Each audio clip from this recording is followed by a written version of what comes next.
చిన్నప్పుడు మొదలు పెట్టారు అది కోరుకున్న పీరియడ్ నుంచి Yeah. మొదలుపెట్టి ఎన్ని సినిమాలు ఉంటాయి రమేశ్రీ గారు 400 above.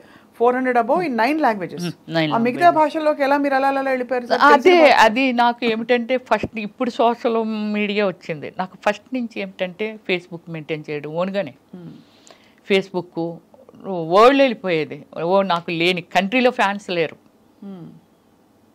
Brazil, Pakistan, USA, UK, ఇంక ఇవే వేరే వేరే బ్రెజిల్లో అయితే 80 మంది ఉన్నారండి నాకు నా ఫ్యాన్స్. అంటే ఫస్ట్ నుంచి ఏమిటంటే నేను ఇంటర్నేషనల్ మోడలింగ్ చేశాను. నేను అది కూడా చేశారు. బ్రిట్నీ స్పేర్కి నేను ఫస్ట్ ప్లేస్లో వచ్చానండి. Eyes and nose and lips నాకు. ఎక్కడ దేనికి అది ఏ పోటీ? గ్లామర్ ఉంటుంది కదా, body language, eyes and lips and skin measures ఇవన్నీ ఉంటుంది కదా, వాళ్ళకి అవన్నీ కావాలి. దానిలో నేను ఫస్ట్ ప్లేస్లో వచ్చాను. నేను ఏ సంవత్సరం అండి? 2004 అండి. సో ఊరికే పాటలు రాశారు మీరు ఇంకోటి వినాలి, ఫోక్ బుక్లో వచ్చాను, కవర్ పేజ్లో. ఓహో, ఇంకా ఉంది, నా ఫోన్లో ఉందండి. అంటే ఎంత అచీవ్మెంట్ ఉంది, కానీ నేను ఏమిటంటే దాన్ని పబ్లిక్ అని కాదు. నేను అప్పుడులో మనకి ఏముండేది, పేపర్స్, ప్రెస్, అంతే కదా. ఎంతోమంది అన్నీ కవర్ పేజీలే, బ్యాక్ కవర్ పేజీ ఇటు పక్క, ఒకవేళ బ్యాక్ కవర్ పేజ్ చిరంజీవి గారు ఉన్నారు అనుకో, ఫ్రంట్ కవర్ పేజీ రమేశ్రీ. బ్లాఫ్లో నేను ఉన్నాను అనుకో, పవన్ కళ్యాణ్ ఫ్రంట్ పేజీ. ఇలాగ అన్ని మెయిన్ ఇవే. ఇవి ఉన్నాయా మీ దగ్గర ఇంకా కాపీ? ఉన్నాయా? తప్పకుండా ఇది ఒక మీరు ఒక్కసారి చేస్తామంటే స్క్రీన్ మీద అలా అలా అలా వెళ్ళొచ్చండి. అన్ని కవర్ పేజీలు అండి, లోపల ఎక్కడ ఏముండవు. కానీ అంత క్రేజ్ ఉన్న మీరు సడన్ గా మళ్ళీ సామాన్యమైన, ఇప్పుడు ఎందుకంటే ఆ తరంలో క్రేజ్ ఉన్న హీరోయిన్లు అందరూ కూడా వాళ్ళు ఒక ఇది మెయింటైన్ చేస్తున్నారు, కానీ మీరు మాత్రం మళ్ళీ మామూలుగా మీ సామాన్యమైన స్థితికి వచ్చేసారు. ఏంటి సామాన్య స్థితి? ఆర్థికంగా చెప్పట్లేదండి, మీ గ్లామరు, స్టార్డమ్ మెయింటైన్ చేయడాలు, సర్కిల్స్ అవి లేకుండా అంటే కారణం ఏమీ లేదండి. పొలిటికల్ అంటే నాకు కొందరు పెద్దలు చెప్పిందని కాదు, కానీ డీసెంట్గా ఉండాలి, తర్వాత నానకూడదు, ఆ వర్డ్ అదే అనుకుంటాను, అది ఉంది. అయితే ఇంకోటి నేను చెప్తాను, ఆత్మ సౌందర్యం లేనిది, ఆత్మశుద్ధి లేనిది శివ పూజలు ఎలా, మనల్ని మనం శుద్ధిగా ఉంచుకున్నప్పుడే కదా ఎదుటి వాళ్ళని. ఇప్పుడు నేను గ్లామర్గా ఉన్నాను, ఆవిడ స్లీవ్లెస్ వేస్తుంది అనేది. దీనికి ఎగ్జాంపుల్ మీకు చెప్తాను. యూఎస్ఏ ఒక ఈవెంట్కి వెళ్ళాము.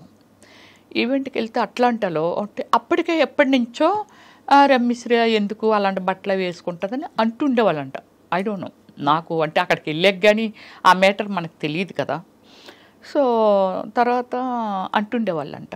చాలామంది ఏమనేవాళ్ళంట, బట్టలది ఏముంది, ఇక్కడ మనం వేసుకోవట్లేదా, మనం ఉండేది ఏ కల్చర్లో ఉన్నాం. ఇది దుబాయ్లో విన్నానండి, యుఎస్ఏలో విన్నాను. ఈ వర్డ్స్ సేమ్ వర్డ్స్ ఎప్పటి నుంచో తీసుకొద్దామని అనుకుంటున్నారు, కానీ ఆవిడ చాలా ఫాష్ ఉంటుంది బట్టలు. ఎక్కడ ఫాష్ ఉంటాను? స్క్రీన్ మీద. నేను వెళ్ళిన తర్వాత అక్కడ ఎలాగ మా వాళ్ళు ఒప్పేనేనండి, అదండి ఇదండి, అబ్బాయి ఏమి డీసెంట్ ఉన్నారు రమ్య గారు మీరు అని అంటే, ఒక ఆయనండి, అందరూ ఉన్నాం డిన్నర్ చేస్తున్నాం, ఆయన అన్నారు, చీర కట్టిన ప్రతి ఆడది పతివ్రత కాదు, వాళ్ళ డ్రెస్సింగ్ దీన్ని పెట్టి ఎవరిని ఎప్పుడు అంచనా వేయకూడదని అందరి మధ్య ఆయన మాట్లాడారు. గ్రేట్. అవును, డైరెక్ట్గా నన్ను ఉద్దేశించి ఇంకోళ్ళు ఉద్దేశించి కాదు, నా వర్షన అల్లో ఉంది ఏది ఎప్పుడో, కానీ అది ఆయన అప్పుడు ఓపెన్ చేశారనమాట అలాగా. సో అలా అంటే ఏమిటంటే ఒక డ్రెస్సింగ్ని పెట్టో లేకపోతే ఏదో పెట్టి, నేను చేసిన సినిమాలు నేను ఒకటే చెప్పాను, నేను బిఎఫ్లు చేయలే, నాకు ఆఫర్లు వచ్చి నేను చేయలే. వచ్చాయా ఆఫర్లు? అయ్యో నేను చెయ్యను, లాయర్ని పెట్టి మరీ వాయించాను తెలుసండి, చాలా ఫోర్స్ ఉండేది నా మీద. ఎవరు ఫోర్స్ చేసేవారు? షూట్ చేసేవాళ్ళు, ఎవరైతే దానికి స్పాన్సర్స్ ఉంటారో ఇదంతా ఉంటుంది కదండి. అంటే చాలా లాంగ్వేజెస్లో చేశాను కదా, బాగా స్ప్రెడ్ అయ్యి వరల్డ్ వైజ్ స్ప్రెడ్ అయ్యాను నేను. సో ఇలా నేను అవాయిడ్ చేస్తే, నేను ఒకటే చెప్తాను, సినిమా ఎనీ ప్రొఫెషన్ దాన్ని మనం ఒక డాక్టర్ అవనియండి, లేకపోతే యాక్టర్ అవనియండి, ఇంజనీర్ అవనియండి, ఒక సివిల్ ఇంజనీర్ బిల్డింగ్ కట్టాలని అంటే తన అయ్యో ఎంతోమంది ట్రావెలింగ్ ఎన్నో ఇయర్స్ ఉండాలనేది తన మొత్తం అంతా తన టాలెంట్ అంతా పెట్టి చాలా నిజాయితీగా చెయ్యగలిగితేనే, లేకపోతే ఎందరో ప్రాణాలు పోతాయి. ఇలాగేమిటంటే నా ప్రొఫెషన్లో నేను వచ్చానండి. ఒక డైరెక్టర్ డ్రీమ్లో దిస్ ఈజ్ ఒక కాన్సెప్ట్ ఈజ్ వన్ ఫ్యామిలీ.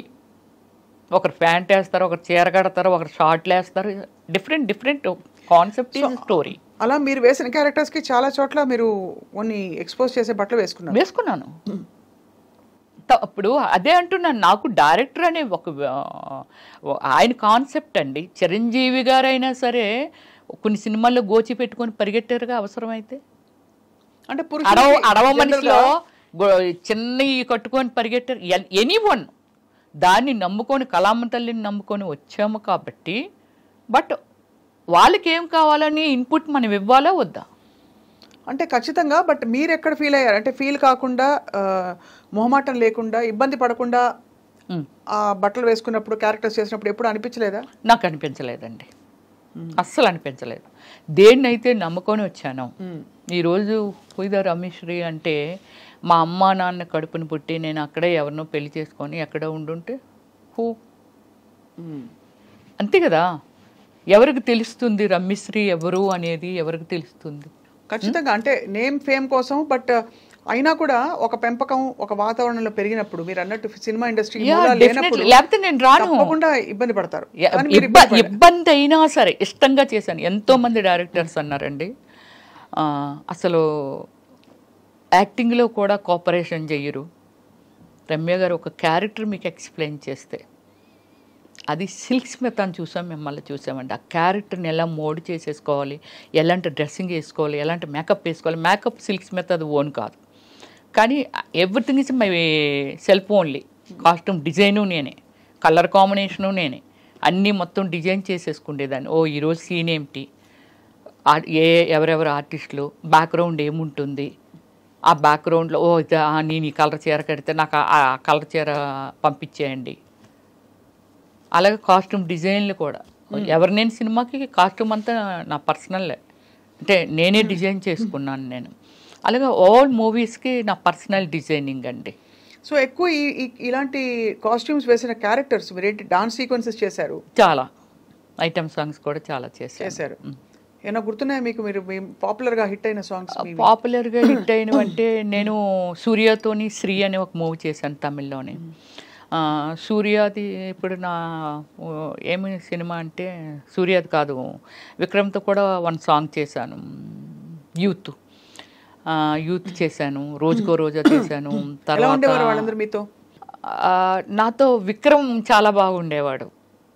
చాలా అంటే లిమిటెడ్ పర్సన్ అనమాట. హాయ్ అంటే హాయ్, ఎర్లీ మార్నింగ్ రాగానే విచ్చేయడం సూర్య. కానీ విక్రమ్ అది కాదు, కామెంట్ చేయడము, జోకులు వేయటము, ఇవన్నీ చాలా ఫ్రెండ్లీగా ఉండే. ఎప్పుడైనా లంచ్కో దేనికో పిలవచ్చు కదరా ఏదో చేపలు అంటే, నేను కుకింగ్ ఫేవర్ని అనమాట. మటన్, గోంగూర కానీ, పులుసు కానీ వెరీ ఫేమస్. ఎప్పుడో మీరు రావాలి ఇంటికి. అయ్యో సారీ, కానీ కాబట్టి మీరు బంగాళదుంపల వేపుడు, వెజిటేరియన్ కూడా చాలా అద్భుతంగా చేస్తాను. పప్పు ఫ్లేవర్ అయితే అసలు ఎంత అద్భుతంగా ఉంటుందంటే, తింటుంటే ఆ స్మెల్ చాలండి. అంటే పప్పు టమోటా కానీ ఎనీ లీవ్స్ యాడ్ చేసి కానీ చాలా బాగా చేస్తాను. గోంగూర పచ్చడి, పచ్చి పచ్చడి, ఇలాంటివన్నీ. కంప్లీట్గా జీవితాన్ని ఎలా స్ట్రా వేసి పీల్చేయాలో అన్నీ మీరు అంతేగా. కానీ చాలా మంది చెప్తారు, స్వప్న గారు మీరు స్క్రీన్ మీద చూసిన రమ్య గారికి